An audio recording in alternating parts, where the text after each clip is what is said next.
చేస్తూ ఉంటే మరోవైపున ఏం చేస్తూ ఉన్నాడు? సందిట్లో సడేమియా ఈ కూడా ఏం చేస్తూ ఉన్నాడు?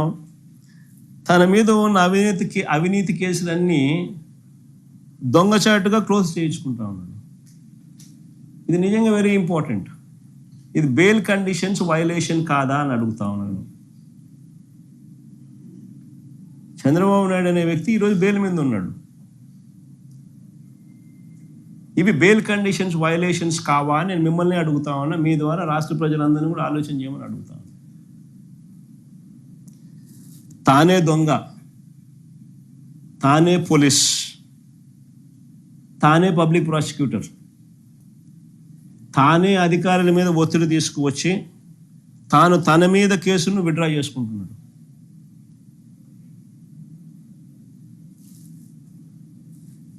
మరి దీన్ని ఏమంటారని అడుగుతా ఉన్నా.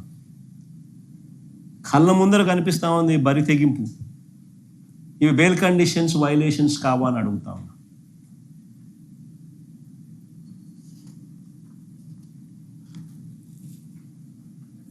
చంద్రబాబు అవినీతిపై ఫిర్యాదు చేసిన అధికారులను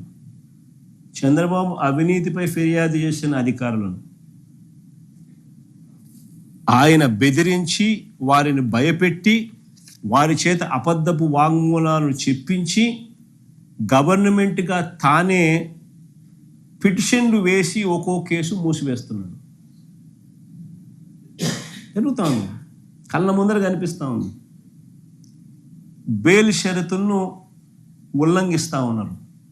వైలేషన్ ఆఫ్ బెయిల్ కండిషన్స్. మరి ఇంత బరి తెగించి చేస్తూ ఉన్నాడు. దీని గురించి అయినా కానీ ఎల్లో మీడియా ఎప్పుడన్నా రాసిందా? చూపించిందా? మాట్లాడినారా? ఏముండవు. అసలు 2014 నుంచి 19 మధ్య చంద్రబాబు చేసినవి ఆషామాషి స్కాములు కావు. స్కిల్ స్కామ్ అనేది 100 కోట్లు బొక్కేసిన వ్యవహారం. స్వయంగా ఫైళ్ళ మీద చంద్రబాబు నాయుడు స్వయంగా సంతకాలు చేసి డొల్ల కంపెనీలకు 370 కోట్లు ఇచ్చి సీమెన్స్ ఏమిటి చెప్తాను, నా డబ్బులు నాకు రాలేదు, నా కంపెనీ కాదని.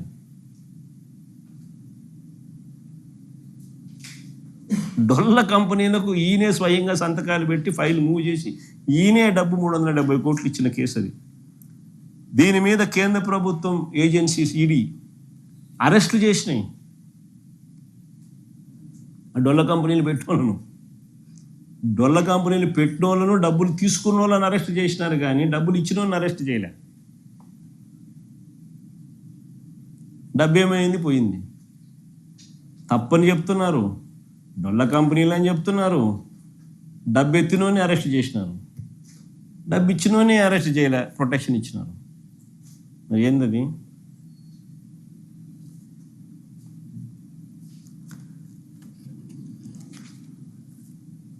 కేంద్ర ప్రభుత్వ ఏజెన్సీలు కూడా దీన్ని స్కామ్గా బయటకు తీసుకొచ్చి అరెస్టులు కూడా చేశారు. అన్ని ఆధారాలను పరిశీలించిన తర్వాత కోర్టు చంద్రబాబును జైలుకు కూడా పంపింది.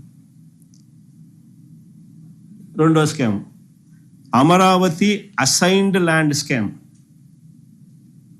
అసైన్డ్ భూములు అన్నది ఎవడు కొనకూడదు, ఎవడు అమ్మకూడదు. ఇది చట్టం. ఈయన బినామీలు కొనడము, కొనిన తర్వాత దాన్ని రెగ్యులరైజ్ చేయడం, ఇది ఒక స్కాము.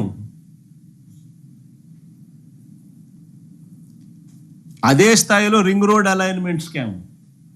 ఎప్పుడైనా చూడండి ఒకసారి రింగ్ రోడ్ కరెక్ట్గా ఆయన హెరిటేజ్ భూములకు వచ్చేసరికి ఇట్లా పోతుంది పక్కకు. హెరిటేజ్ భూములు కట్టపోతుంది పక్కన. ఉచితం పేరుతో కోట్ల రూపాయలు ఇసుక స్కామ్. గవర్నమెంట్కు సంవత్సరానికి 750 కోట్లు, మా హయాంలో సంవత్సరానికి 750 కోట్లు ఇసుకలో డబ్బులు వస్తే 5 ఏళ్ళకు కలిపితే కనీసం 3500 కోట్లు గవర్నమెంట్కి రావాల్సింది. ఈయన ఉచితం పేరుతో గవర్నమెంట్కి రావాల్సింది రూపాయి రాకపోగా లెఫ్ట్ రైట్ సెంటర్ స్కామ్ చేసినాడు శాండ్. ఈరోజు కూడా చేస్తానే ఉన్నాడు అదే శాండ్ స్కామ్, ఉచితం పేరుతో. అది ఇంకొక స్కామ్.